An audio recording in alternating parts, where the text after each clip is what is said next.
Hi, Jose. Welcome to the magazine booth here at Intersolar.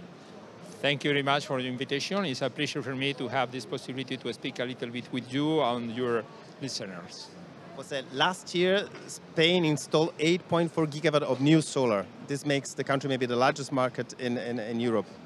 How is that possible?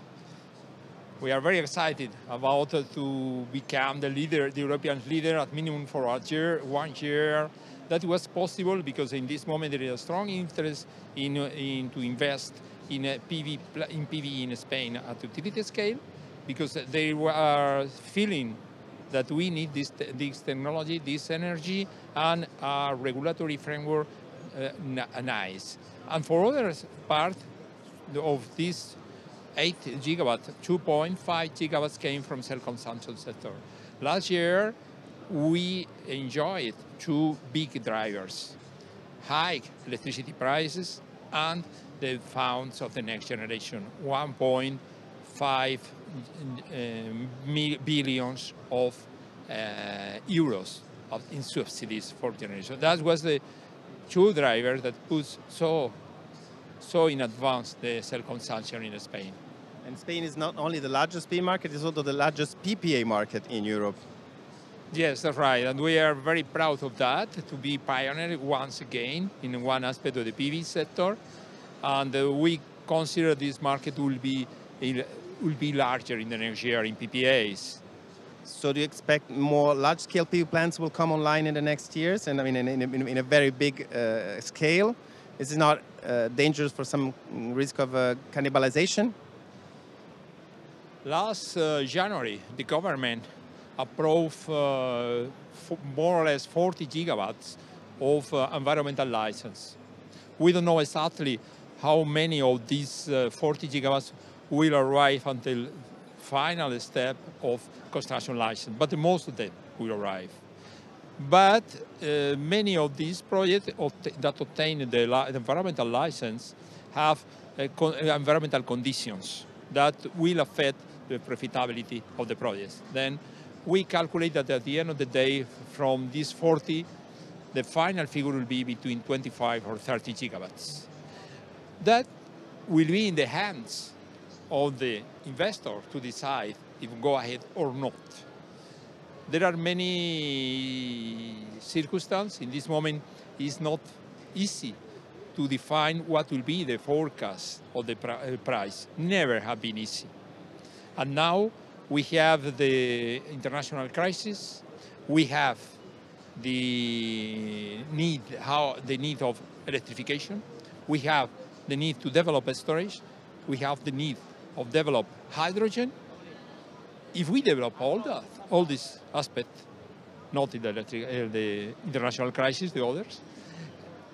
So that's closer than we may think. I mean, hydrogen or big solar plants powering hydrogen is closer than we think. Yes. Yes. So at minimum, we have a lot of projects, and some of them are real projects, and very important projects. And this project, all these projects will need PV.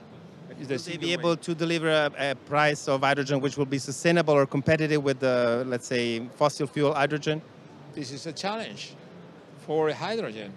It must be competitive, and we have too the problem of the IRA in the United States with the subsidies. I consider we are changing the paradigm. We are in a moment of change of paradigm, and the European Union must rethink.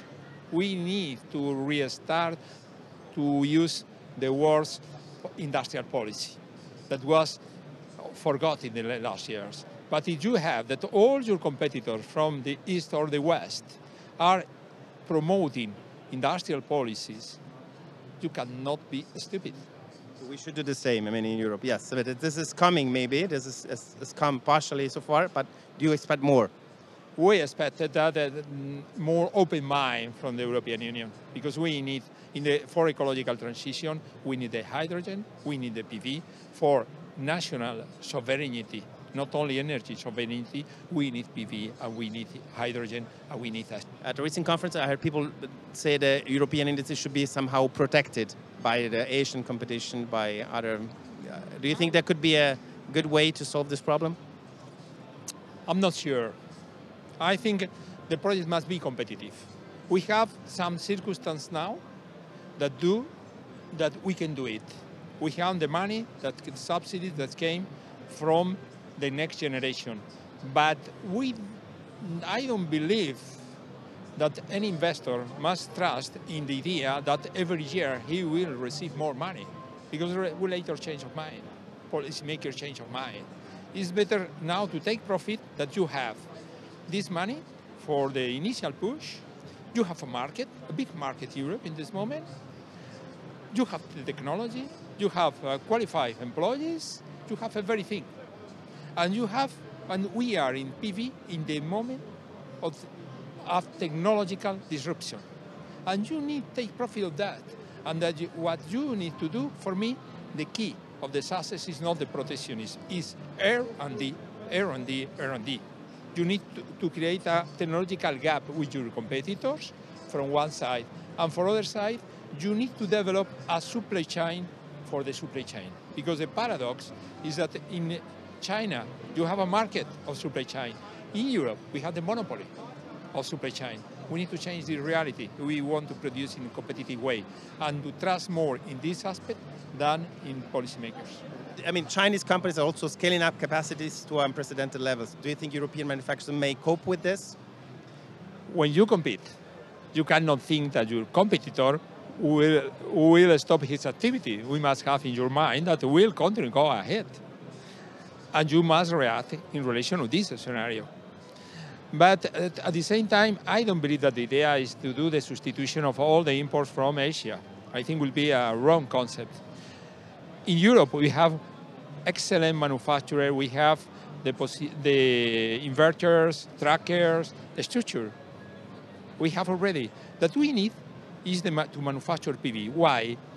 Because now, in recent years, we have suffered two dystopias, COVID and Ukrainian-Russian war. Another dystopia can happen.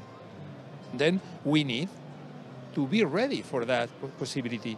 And then in the past, we thinking in the concept of a strategic reserve of fossil fuels. Now we need to think in the concept of a strategic reserve of PV panel. That is not to accumulate panels in one stock, is to have the capacity to manufacture the whole industrial cycle of PV panels in the way that in the moment it arrives a crisis, we can give one answer internally and don't put in risk the ecological transition process and our national security.